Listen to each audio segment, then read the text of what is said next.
Bağlanan sözün bitdiyi an verilişinin aparıcısı Nigar Fərhad Amerika Birləşmiş Ştatlarına gedir. Bu barədə aparıcı sosial media hesabında məlumat yayıb. Nigar Fərhad Amerika Birləşmiş Ştatlarına 3 həftəlik səyahət edəcəyini deyib. Hər şey qaydasındadır. Dəstək olan hər kəsə təşəkkür edirəm. Gələn həftənin 2-ci günü Amerikaya 3 həftəlik səyahətim var. Biraz sakitləşmək, oradakı dostlarımla görüşmək istəyirəm. Universitetdəki professorlarımla görüşəcəm. Artıq 2 ildir ki, onları görmürəm. Professorlarımla çəkilişlər də edəcəm, görəcəksiniz.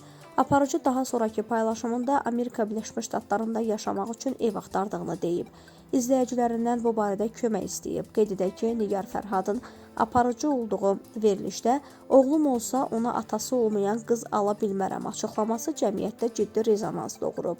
Ötən gün Audiovizual Şura Kanal S-in yayımının bir günlük dayandırılması ilə bağlı qərar qəbul edib. Kanal S-in müvafiq açıqlamasında bildirilib ki, aparıcı ilə izah edici söhbətlərin aparılması bu cür halların gələcəkdə təkrarlanmaması üçün verilişin yayımının müvəqqəti dayandırılması qərarı alınıb.